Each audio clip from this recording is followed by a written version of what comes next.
and open contracting have been consistent themes. And so as Mushiri takes the stage, he will unpack what these commitments mean in the 5th action plan. Dr. Korir has also spoken about the issues of our time, digital governance and climate action. And so this new action plan, again, expounds and seeks to address the issues that are facing us today, and those are the new commitments. This work is collaborative, it's co-created, it is cooperative. And so for us to be able to develop and implement these action plans, we've had to create a framework that we call a multi-stakeholder forum that brings together government, civil society, academia, and the private sector to identify the problems, to propose solutions, and most importantly, to put the place and mechanisms to address those challenges by implementing the action plan. So allow me to focus more on the multi-stakeholder forum and what we've been able to achieve. So this, as I've said, it brings together different actors of a co-created, collaborative, and inclusive process. And over the last 11 years, we've been able to make policy and legislative recommendations.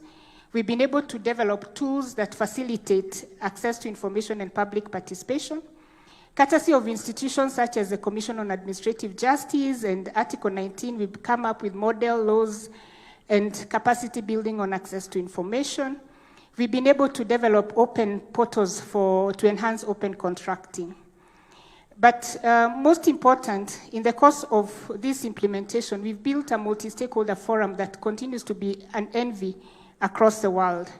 We are amongst the first countries in the world to have a parliamentary caucus on SDGs that signifies just how important legislative and policy development are to enabling open government partnership.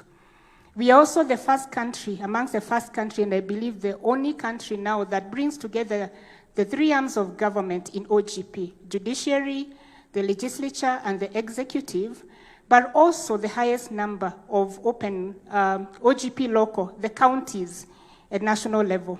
We currently have 6 counties that are members of OGP local, and Your Excellency, allow me to say that during the recent call for applications, we had a record number of 7 counties applying to join OGP local. I think we deserve a bit of recognition for that. Our early adoption and expansion of OGP local has also ensured that the multi-stakeholder co-created space does not just exist at national level, but also exists at the county level.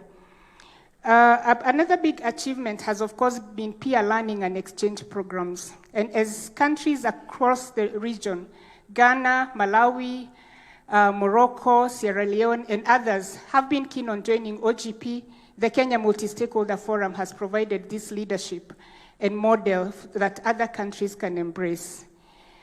Inclusion and diversity, expansion of the actors. I dare say we were amongst the first people to start talking about a broad-based multi-stakeholder forum, which is what we've been implementing for the last 11 years or so, because we have women, we have young people, we have counties, we have national government, we have academia, we have private sector, and over time, increasingly, as you go through the 5 action plans, you'll see that the number of actors continue to expand, signifying just how important this is to enhancing transparency and accountability.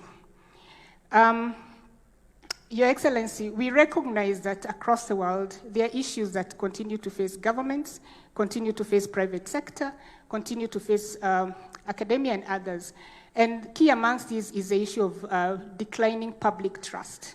We need to bridge the gap between citizens and governments, citizens and civil society, citizen and media, citizens and academia. And the OGP platform provides this opportunity to not only trust build, but also enhance youth inclusion, transparency, and accountability, and as well as meaningful public participation. I think some of the challenges that we face now is because in some cases citizens feel that they are not being listened to. We believe that by ensuring that all voices are on the table, OGP provides that very powerful mechanisms. And so without taking too much time, I'm not going to call upon Mushiri to take us through the 9 commitments. And again, take this opportunity to thank you very much for your support, and to also thank the development partners here present that have made this work possible. Without their support, we wouldn't have done this, and the government support. Thank you very much. Excellency.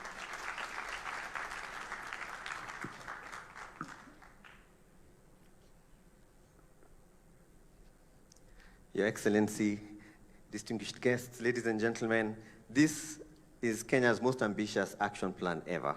We are looking at a 5th action plan that is as responsive to the realities that we are living in like no other action plan has done before. So your leadership and that of the civil society partners and others who've been part of this, including input from the general public, is to be credited for this document. So maybe I shall start with the first commitment in the action plan, which is a brand new commitment that made it into the framework in this 5th action plan, and that's our commitment on climate action. As you are all well aware, this is one of the largest crises that is facing our planet, and we are seeing the results of that in our own country. So promoting participatory development and enhancing transparent monitoring of conservation interventions, making sure that the data and the technologies that are being used are responsive, is a big part of this commitment on climate action. The next commitment is on digital governance. Your Excellency, this administration has been very ambitious in rolling out digital services. We now have thousands of digital services rolled out by national government agencies as well as county governments. This commitment seeks to put in place the enabling environment to ensure that we have inclusive, secure, trustworthy digital services and that are supported by the right policy environment. And this is also a brand new commitment within the OGP action plan framework that the country has been implementing. The third is the Open Data for Development commitment. This is the third time that we are rolling over. It has had some commitments before and some milestones have been achieved. This is led by the Kenya Space Agency, so you have strong support and strong presence from the Department of Defense, which is a new institution within the context of OGP. And we have a lot of commitments there that really strengthen the proactive disclosure of data, especially around budgets, expenditures, GIS information, all of this to support increased accountability and participation and address the issues that we are facing as a country, as Carol mentioned, on bridging that trust deficit. The fourth is on beneficial ownership transparency, and this is an advancement of existing work under your leadership and the leadership of the Business Registration Service, Attorney General's Office. We were able to get to a beneficial ownership legal framework, and this now puts us in a situation where we can advance our ambitions around beneficial ownership so that the ownership of institutions and the people behind the contracts becomes less invisible as part of our efforts to build trust and accountability. Our fifth commitment is on open contracting. Again, this is an advancement of work that has been going on. I'd like to recognize the advancements that have been done already by the National Treasury, the work that is being currently done around the Electronic Government Procurement System, EGP. This commitment brings a global standard on open contracting to the EGP system to make the data more available, more consumable, and also to bring around more stakeholders on the public procurement transparency framework. So this is an important commitment, just as the others are, but it does build on very strong gains that have been made in the recent years. The sixth one is on public participation, legislative and fiscal openness.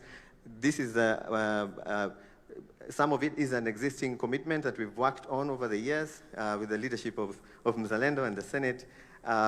It has some very ambitious commitments around putting in place a very strong legal framework for public participation in this country. We currently do not have a national framework for that, and this commitment aims to deliver that. But it goes a bit further and includes fiscal openness in the context of debt transparency.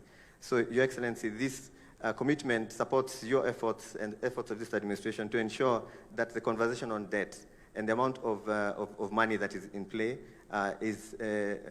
is not a subject of misinformation, but is subject to evidence that is available. So the transparency around this is going to be an important part for the next few years. And commitment number 7, access to information. We have had great success with access to information because of the OGP. The Access to Information Act was a result of the work done by the OGP community in 2016.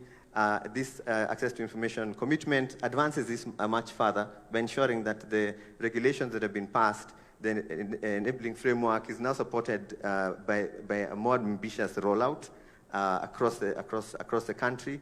And this includes the model laws that Carol alluded to and how they are eventually incorporated in our county governments. Our 8th is access to justice.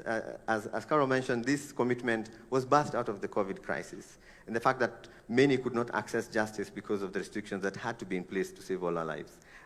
However, on the other side of that commitment, we realized that it was actually addressing issues that continued to plague citizens in their pursuit of justice. And this operationalizes the alternative justice system policy and the legal aid framework. And it does aim to bring a bit more accountability and improved financing to the judiciary in order to make sure that access to justice reaches the most vulnerable of our populations, regardless of where they are, using all technologies and approaches that are appropriate. Our 9th commitment in this action plan is on resilience. Your Excellency, ladies and gentlemen, a lot of what I have talked about can sound very nice and very beautiful and probably be done within a year, and then we all go back to default settings. The access to justice commitment and the beneficial ownership and open contracting, a lot of these commitments have made it this far because they had an enabling framework around them. The government resilience, building open government resilience commitment ensures that we are not just putting in place commitments on paper, but we're also putting in place the institutions and the legal frameworks and the financing to make sure that we can continuously deliver on the promises we're making in the 5th Action Plan. Part of this includes the enactment of a framework to put in place a National Open Government Council, and it calls for the gazettement of a number of institutions. And across this 5th Action Plan, you will find that there are a lot of areas where support is needed from the Parliament of Kenya to make sure that we have the right legislation, to make sure that each one of these things can last beyond us all and serve the generations to come. Thank you very much.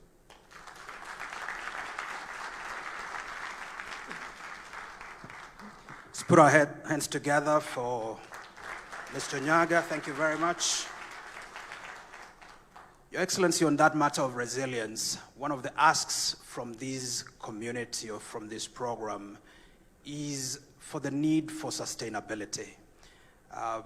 OGP has been run sort of in a fairly ad hoc fashion with no institutional anchorage, and they are requesting, Your Excellency, that you institute a national OGP council that brings together a range of these stakeholders to be able to provide leadership to the process. Your Excellency, it's now my pleasure to invite Ed Burnett, who represents Development Partners. He's the Deputy High Commissioner, United Kingdom. You're welcome.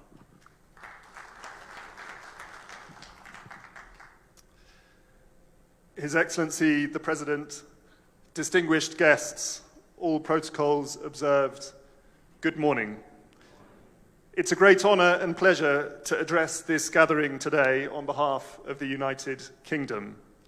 And congratulations to all on the upcoming launch of Kenya's Open Government Partnership 5th National Action Plan, and on Kenya's co-chairship of the partnership this year. The UK was a founder member of the Open Government Partnership, as we have heard, established in 2011. Open governments are vital to any democracy and ensure citizens are best served by those they elect. The presence of Your Excellency the President, senior members of the Government of Kenya, and the number of partners in this room is testament to the importance and convening power of this partnership. And I can assure you all that the Open Government Partnership has had a really positive impact on the UK government and how it delivers for the people of the UK. To give one example, as a result of the partnership, all new central UK government contracts and tenders worth over £10,000 are placed on a single website, enabling the public to hold government to account for our spending and performance. In Kenya, the UK is delighted to have supported the development of the 5th National Action Plan and today's launch event. It has been fantastic to work with the government and Mzalendo and many others in this room on this important endeavour. As we have heard, much has been achieved already through the previous 4 national action plans, such as the development of Kenya's Beneficial Ownership Register, a vital tool to tackle corruption and illicit finance. And I'm pleased to see further milestones on beneficial ownership in this 5th National Action Plan. It's now time to focus on implementation of those 9 commitments made. And the UK is supporting key milestones on beneficial ownership, open contracting, and public participation. Improving transparency and accountability is a continual process for all countries. Kenya has the advantage of an already vibrant civil society and a flourishing tech sector to support its journey by improving and innovating service delivery, taking on board feedback, and telling a positive and meaningful story of progress. The recent demands by Kenya's young people highlight the importance of trust between government and those they serve. The United Kingdom's relationship with Kenya is one of close friends, based on shared history, shared interests, and a determination to tackle shared challenges. We recognize the shared challenge of making progress on improved transparency and accountability in government, and we look forward to continuing to work with Kenya to implement the National Action Plan. We're going far together. Asante sana, and congratulations.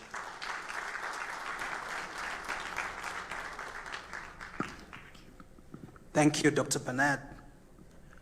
Your Excellency, I'd like to recognize Her Excellency Cristina Diaz Fernandez, the Ambassador of Spain. Spain is taking over the global leadership of the OGP platform, and so we wanted to especially recognize them on this occasion. It's my pleasure now to invite the Right Honorable Speaker of the Senate, Amason Kingi. Welcome. Thank you, Piers. Your Excellency, Dr. William Samoei Ruto, the President of the Republic of Kenya, distinguished participants, ladies and gentlemen, good morning. There's no doubt that the launch of the 5th National Action Plan for the period 2023-2027 marks a commencement of yet another remarkable journey for the transforming service delivery in our country for the benefit of the people of Kenya. This plan represents a crucial step in our country's commitment to transparency, accountability, and citizen engagement. It focuses on key areas such as climate action, digital government, anti-corruption, and civic space, with the aim of fostering a more inclusive, responsive, and resilient government aligned with the Kenya Kwanza Manifesto. It is prudent for us to recall that the predecessor, that is the 4th National Action Plan, sought to institutionalize issues relating to welfare and rights of women, peace and security, through policy and ministries, counties, departments, and government agencies. Under the 4th plan, we boldly confronted climate change impact, violent extremism, gender-based violence, forced migration and human trafficking, and humanitarian disasters were remarkable outcomes. The success in the implementation of the OGP commitment in NAP4 and the continuing interventions provide us with the copybook springboard for implementation of NAP4. Without doubt, therefore, the new plan will enable us to build on the gains and momentum generated through the implementation of the previous national action plans. Your Excellency, allow me to briefly touch on the OGP commitment number 6 and 7, which has just been shown to us, that actually touch on the institution that I do represent, that is the Senate. And OGP commitment number 6 and 7, namely public participation, legislative and physical openness, the plan outlines the major objectives as being to enhance transparency, inclusion, and accountability in the legislative and budget processes, ensuring open and trusting relations between concerned stakeholders. Your Excellency, this commitment is anchored on Article 118 of the Constitution, which declares the Parliament shall facilitate public participation and involvement in the legislative and other businesses in Parliament, in the legislative through its committees and at plenary level. Similarly, Your Excellency, Article 174 of the Constitution, especially on devolution, it advocates for open, democratic, and accountability exercise of power and give the power of self-governance to the people and enhances the participation in the exercise of powers of the state and in making decisions that affect them. Now, to give life to these edicts of the Constitution, Parliament has enacted laws and approved policies and guidelines that have elevated the role of the citizen in decision-making and opened government processes and decisions to intense scrutiny. As the chaperone of devolution and Article 96 of the Constitution, the Senate has relentlessly mainstreamed transparency, inclusivity, and accountability in the legislative oversight and budget processes. Members of Parliament and senators working through plenary and House committees have remained diligent in holding county governments and national government and the leadership to account as they discharge their mandates. Your Excellency, one of the pieces of legislation that is extremely key in this regard, especially touching on OGB, on NAP 6 and 7, is public participation. The judiciary, through our courts, have pronounced themselves on this particular issue. The Senate has harvested quite a number of views from the judiciary, from other stakeholders, and through that, the Senate has managed to formulate a piece of legislation called the Public Participation Bill. That bill has gone through all the stages in Parliament. It is now at the second stage in the National Assembly. And I believe that piece of legislation, one passed and assented to by the President, will put to rest the issue of public participation. Your Excellency, if you will recall, 95% of the cases against government that are lying in the judiciary are all about public participation. That the citizens were not given enough time, that the stakeholders were not given ample time to make their case or to contribute to what government intended to do, whether through policy or through law. And I believe, therefore, that once that piece of legislation is passed, we will see very minimal, if any, cases being taken to the judiciary. Again, under OGP NAP number 7, that is access to information, Your Excellency. I'll give you a very practical experience why it is important for us as government to run away with this commitments that have been given here, the 9 commitments, especially on the access to information. Yesterday, Your Excellency, I was flying from Mombasa to Nairobi at 3:45. And as I was waiting for the delayed flight, of course, because of the strike, I had the opportunity to engage with KAA staff. And I asked them, why are you on strike? Your Excellency, I was not given any tangible reason other than the fact that there is a lot of information they had heard and picked from the social media. And because of that information and acting on that information on the social media, they went on strike. That is what I was told. Meaning, as a government, if we commit to have this information get to the people before the social media culprits take this information to the people, and you know, Your Excellency, most of the social media information are facts not verified. And this is where most of our citizens pick information, pick facts, and act on those facts. So again, with this commitment, I believe as government, if we can be able to be committed and be able to package or to unpackage this information to our citizens long before the keyboard warriors take that space, we will not be able to see what we have seen today. Now, Your Excellency, I was listening to our government spokesperson yesterday. And I talked to quite a number of people after his press conference.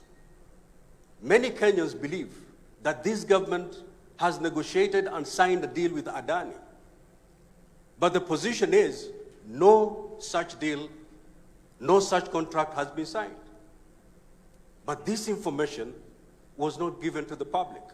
It was left to keyboard warriors. So again, with these commitments, Your Excellency, I believe as government, if we can be able to commit to these commitments that have been given here, then the kind of misinformation that is there will be a thing in the past. Your Excellency, you know exactly what we went through with the finance bill. Again, misinformation. The finance bill was the best piece of a bill. It was a document that was going to take this country far. But because of misinformation, because citizens maybe were not engaged enough, we had to shelf an otherwise good document. So again, Your Excellency, with these action plans, with these commitments, especially commitment number 6 and 7, if we can be able to run away with it as government, we will see very minimal of the kind of upheavals that we've witnessed as a country for the few days. Allow me, in conclusion, Your Excellency, as I conclude, allow me to commend the drafters of NAP 5 for retaining climate action as a priority number 1 in the new implementation phase. Your Excellency, you are the teacher in this field. You are the ambassador, the African ambassador in this particular field. There can never be a better opportunity to put this commitment as number 1 than now. And therefore, the implementation, the phenomenal climate change impacts remain of great concern and deserving of our full attention, given the devastation they continue to wreak on our society. As global temperatures soar, drought become prolonged, and frequent flooding more intense in scope.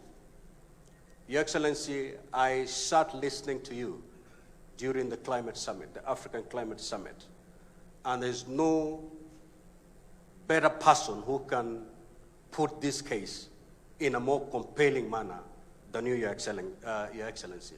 And therefore, I believe that having this as commitment number 1 gives you that relevance as we engage Africa to make sure that Africa takes this particular commitment with the seriousness it deserves. Your Excellency, let me leave it there.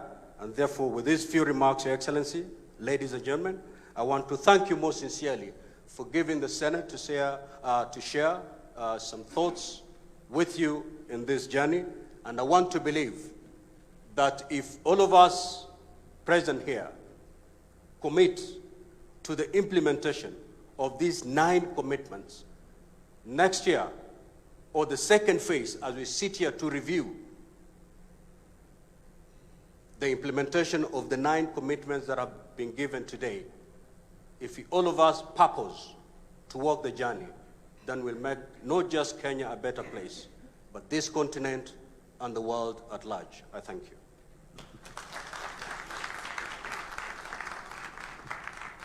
Let's put our hands together for the Right Honorable Speaker of the Senate. Thank you very much. Well, we are now at that pivotal moment. I want to invite Aidan Eyakuze, who will engage His Excellency the President of the Republic of Kenya on a conversation around what's famously known as a fireside chat. While the stage is being set, Your Excellency, I want to acknowledge the representative of the National Assembly in the person of Honorable Beatrice Elachi. I also, Your Excellency, want to humbly recognize the representative of our judiciary in the person of Justice Sergon. Thank you very much. I thank you. It's my pleasure now to invite Aidan Eyakuze. Aidan is a board member of the Open Government Partnership International Board, and he's also a very distinguished actor within civil society. Welcome, Aidan. Thank you. Thank you.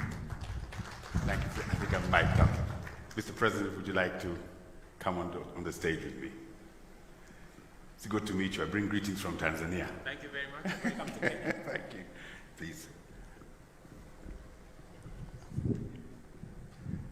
Wow. Good morning. This is a real honor. I started my professional career in this country, so it's great to be back. We've heard some fantastic presentations about the National Action Plan number 5, 9 great commitments. What they didn't tell you, my friends Caroline and Mushiri, is this is really hard work. And Dr. Korir knows how hard this work is to transform the relationship between governments and citizens. So my first question to you is to understand personally your vision for open government in Kenya. Why do you want to do such hard work? And you've been involved in it as Deputy President, now as President. Why? What's in it for you? What's in it for Kenya? Thank you very much, Aidan. Everybody else made a statement. I don't know why I'm the only one answering questions. Because this is open government. No prepared statements. Well, let me just, maybe by way of contextualizing why we are here, is that, as you have heard, the Open Government Partnership Framework was conceptualized in 2011. Kenya became a member in 2012. We were among the first countries to join this framework because of our belief in openness and running an open government. When I came into office as Deputy President, I took it up as one of the deliverables of the administration that we were running. When you ask me the question, what is in it for us now? If you look at the bottom-up economic transformation agenda, it is about inclusivity. It is about people who traditionally have not been in the equation. And that is why we're saying the millions at the bottom of the pyramid, who sometimes, most times, are left behind, must this time round be in the frame, be in the equation. And therefore, inclusivity brings an element of openness. And it is the reason why, as an administration, we want to push forward with the Open Government Partnership, because it speaks to all the tenets that we believe in. It speaks to the issues of digitalization. It's the reason why we are digitizing now 17,000 government services to democratize government information, availability of government information to citizens. And we believe that open government enhances transparency, enhances accountability, and empowers citizens to be able to make decisions. Those three things are very important. Transparency improves trust in government. Accountability makes sure that resources meant for public good is not spent on other things. And number three, bringing citizens into the equation gives them the power to make decisions and to inform government policy. Let me take you up on one of the things that you're mentioning there. Sometimes open government and what you just described can feel very distant to the ordinary Kenyan citizen. It can feel very abstract. One of the steering committee members a few years ago said, from Nigeria, said, how do you make open government put a chicken in every pot?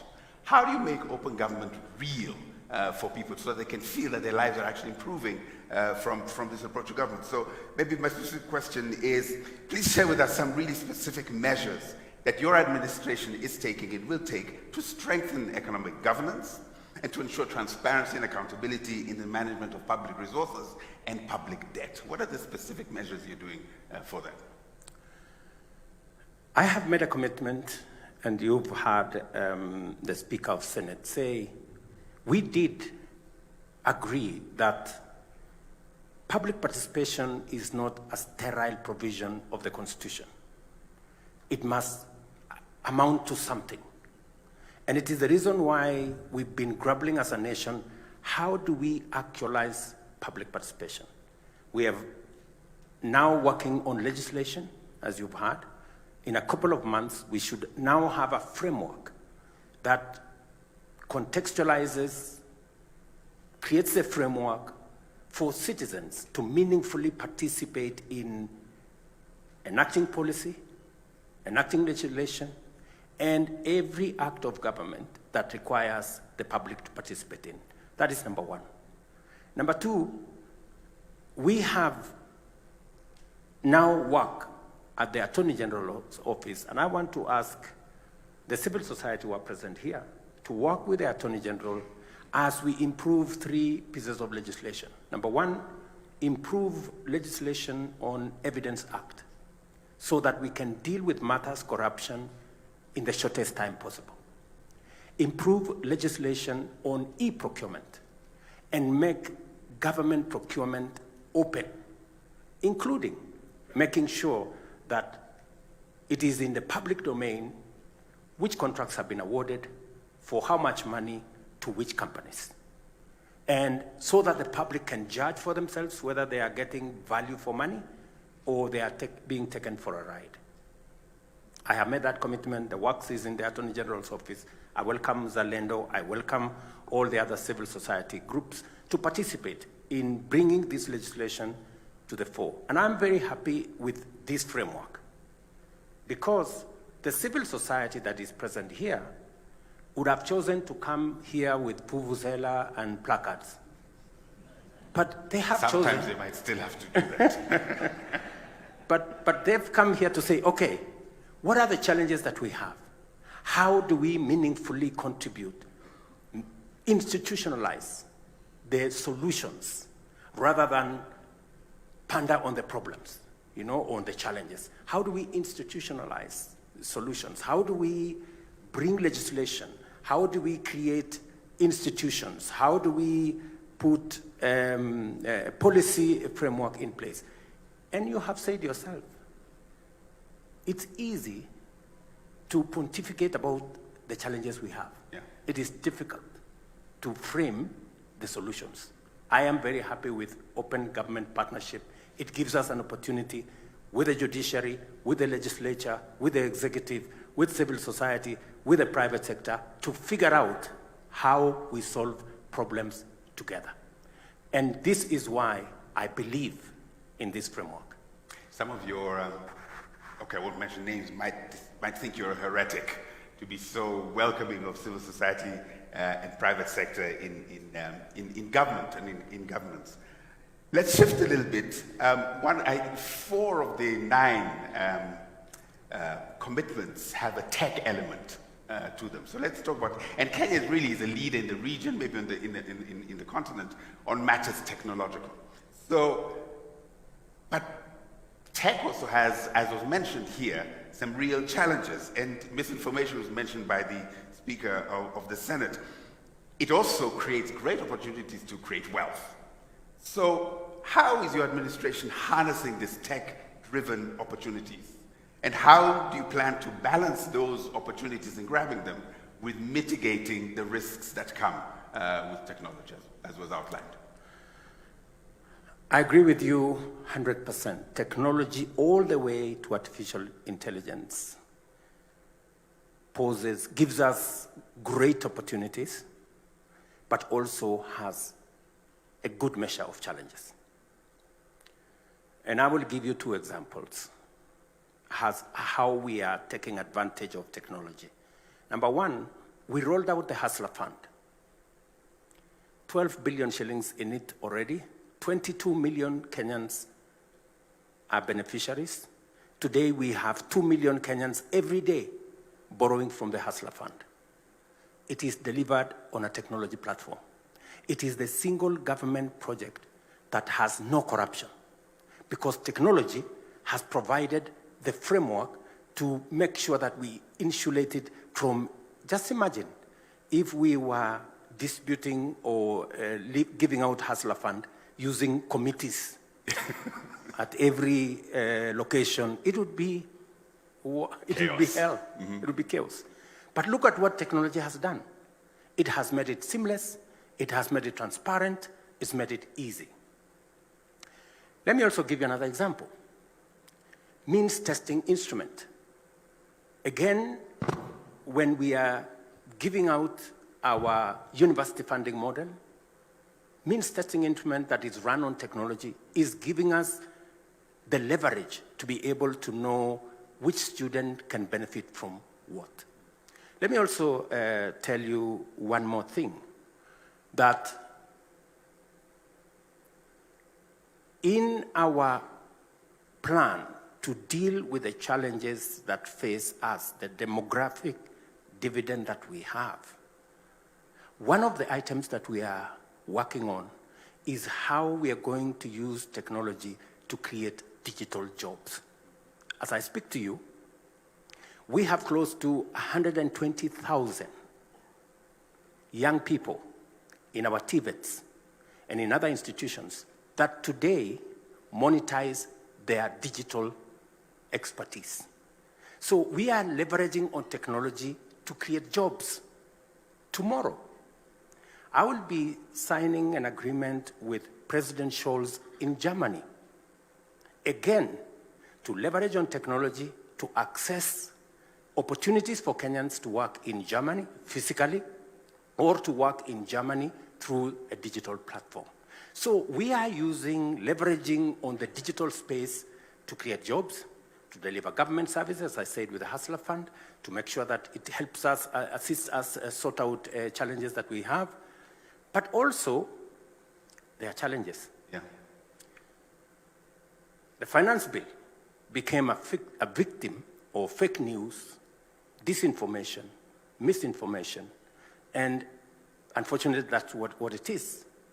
And as has been said here correctly, while building the ecosystem to leverage on technology and the digital space for advancement, there will be challenges. It is the reason why we are discussing now with Parliament on how to enact regulations on AI, regulations around the digital space to make sure that the negative, misinformation, disinformation, fake news does not rob us of the opportunity to use technology to drive our development. Because I am a great believer that technology gives us the largest opportunity for us to catch up with the rest of the world.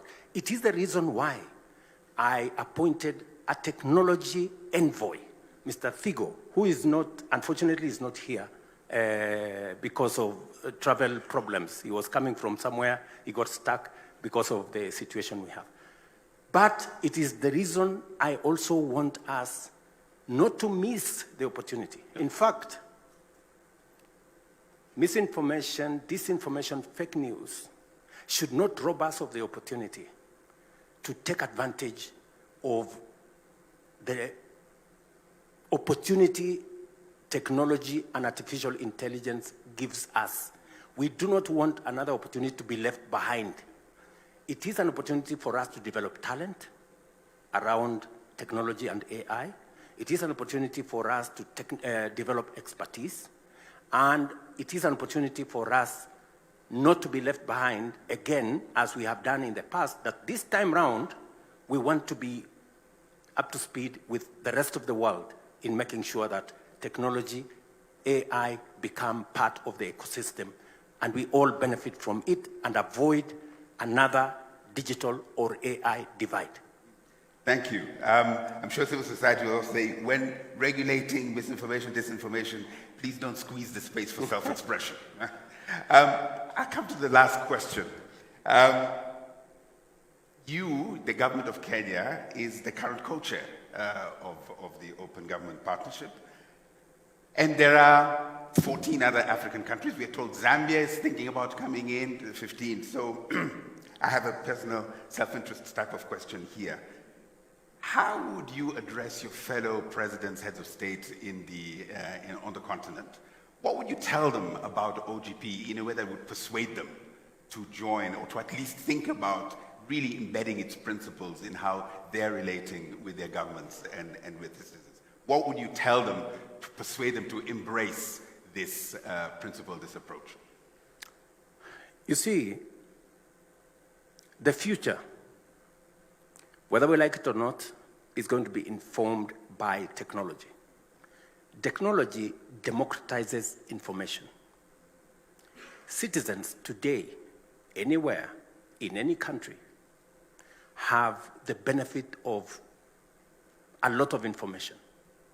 And with a lot of information, citizens are aware, and therefore it is natural that going into the future, openness, because of the amount of information people have, it's not possible anymore for government to hide in this corner or that corner. And therefore, the natural thing to do is to make sure that we run an open system so that we avoid the fake news, we avoid the disinformation, we avoid the misinformation. And therefore, it is only natural that we contextualize this and we take it into the future. I am a great champion, for example, of transparency and justice around climate financing. It is one of the things that I have been pushing, because transparency does not just exist in what maybe governments are doing. It's also what big corporate institutions, multilateral development banks, many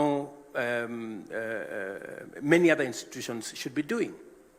It is the reason why I have really pushed for a just international financial system.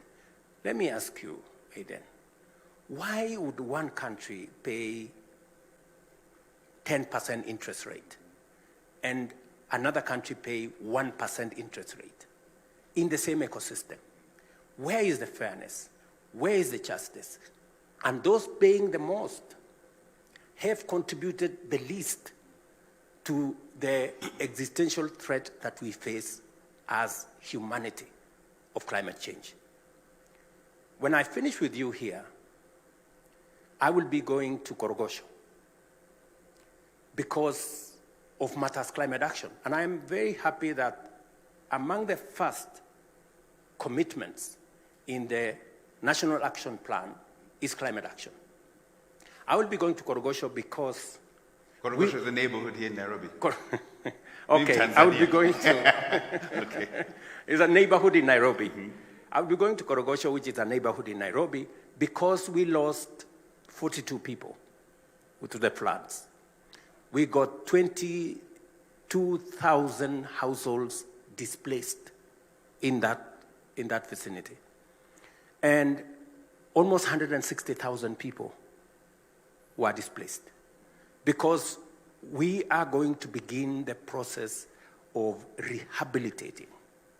We're going to be bringing on board 20,000 young people to participate in climate action, to participate in the restoration of the Nairobi River ecosystem, so that we can not only have proper sanitation, we can deal with pollution, we can deal with solid waste, we can green the place, and we can build social housing on that space. Because these are victims of climate change. They swing between one extreme of drought, and when we are still figuring out what to do, we end in serious floods and we lose people. So I'm very happy with the context that this has been put in the National Action Plan, that we are focusing on climate change, and we will be persuading other heads of state that climate change is an existential threat to all of us. It is time we used open government to create the necessary transparency in the international financial system, the necessary accountability by us as nations to make sure that we are accountable for the resources that are made available to us by citizens or by the international community. It is the reason why I am very open on making sure that we discuss our debt as a nation. I do not want it to be shrouded in mystery, because it is not mystery, because Kenyans will pay. And it's good that we know, should we be contracting more debt, and for what purpose? So it is a space that I am so open, and sometimes I get myself into trouble by being too open, because people say, okay, we want the president to come and explain to us this. I go explain. Then the next group, we want the president to come and explain. So I keep explaining. And that is why I'm used to answering questions the way you have asked me. But finally, let me say this, to congratulate this great body of people, those from government, those from the private sector, civil society, and I want to encourage them that they continue to be part of us, of the solution to our nation. It is the best thing that we can do for Kenya, because this is our country. We are all stakeholders. Everybody's voice matters, and we must continuously engage to make sure that we benefit from as much information as we can, and make sure that we make the right decision based on evidence and based on the correct information. Thank you. Let me say, you have made open government partnership really good. You've connected Korogosho with the international financial system. I don't think that's an easy thing to do. So thank you so much for being willing to listen to our questions from civil society. And I'd like to invite you to make perhaps your final remarks. Well, let me say this. I'm very happy that we made a contribution from an executive side. Parliament made their contribution, the judiciary made their contribution, civil society, to the National Action Plan on Open Government. Because it is our collective responsibility as Kenyans to make sure that Kenya succeeds. It is not the business of the president alone, it's the business of every Kenyan for us to succeed, because in that success is everybody's success. Let me also say the following, that as we do this, I want to assure all the stakeholders here that the government of Kenya that I run will continue to be open. I have absolutely no qualms in being held to account. I encourage civil society to continue telling us the things we are doing wrong so that we can correct, and to occasionally Tell you the things you're doing right. Yes. I was waiting for that to come. And occasionally, you know, when we get things right, they also tell us, this you're getting right, do it better or do it more. So that way we can forge, you know, a collaboration that makes Kenya great for all of us. Let me conclude by saying, because there is a feasible, demonstrable, real trust gap between citizens and government across the globe. Yeah. You know, there is, you know, there is a trust deficit. There is a trust gap. I want to welcome you and the people here and representatives from our friends from the international community to a trust summit here in Nairobi, the first one in the first quarter of next year, so that we can evaluate what do we do to close the gap, the trust gap between government and citizens. Because unless we do that, it becomes difficult for government to implement its plan and for citizens also to hold government to account. Thank you. So put it in your calendars, Q1 next year, Trust Summit here in Nairobi. Mr. President, thank you so much for your time and good luck in Korogosho and in all your other duties. Thank you very much. Thank you, sir.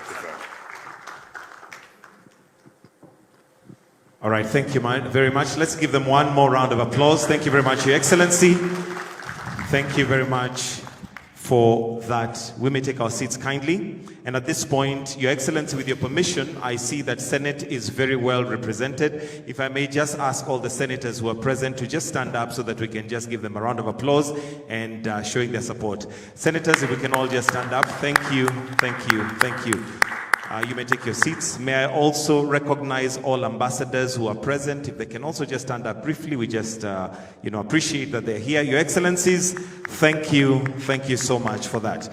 We are coming to the tail end of this particular ceremony, and Your Excellency at this point would like to now invite you for the official launch of the 5th National Action Plan, NAP5. So with your permission, if I may request that you join me here on stage, and to flank you as we do that, allow me to call on the PS Foreign Affairs, Speaker of the Senate, Spain Ambassador, Deputy Ambassador British to Britain, and Director Mzalendo Ms. Carol to just come and flank His Excellency as we now officially launch the 5th National Action Plan, also known as NAP5. It'll be at the press of a button, and Your Excellency, with your permission, you'll allow me to count you down, and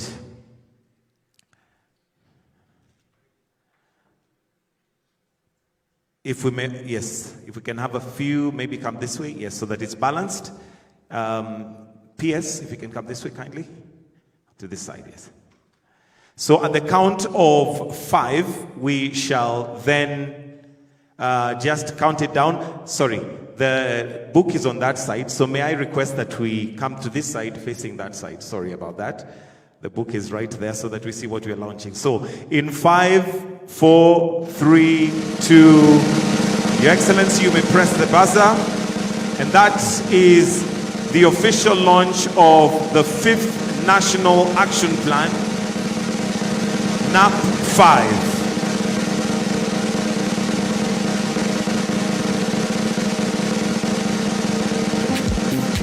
Thank you, Your Excellency. If I may request that we just stand in front of the buzzer for a picture. If we may just come in front of the buzzer for a picture so that we can have an official.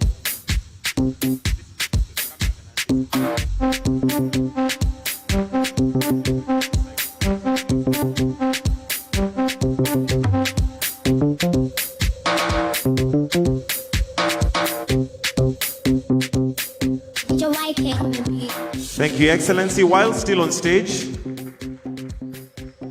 Your Excellency, while still on stage, there's a presentation of an award, and His Excellency the President William Ruto is going to receive a prestigious Golden Plate Award from the Academy of Achievements that marks significant recognition in his exemplary leadership and contribution to governance and development in Kenya. If we may have the award to be brought, please, and it will be presented to him by the PS Foreign Affairs. Why don't we put our hands together as we have this award, the Academy renowned for bringing together global achievers from diverse fields such as science, technology, and the arts. The public service honors individuals who have demonstrated exceptional impact and vision. Congratulations, Your Excellency.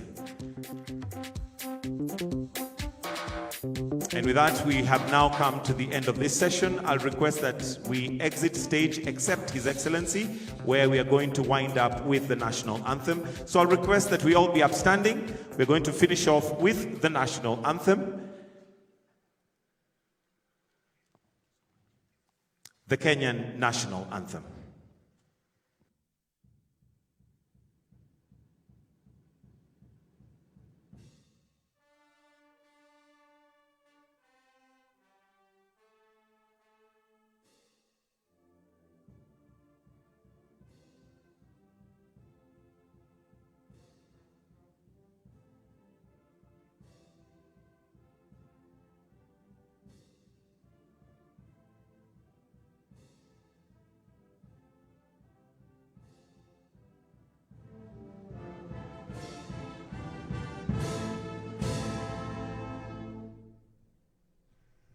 And that brings us to the end of this session. We'll maintain our positions as we allow His Excellency to now exit at his own pleasure.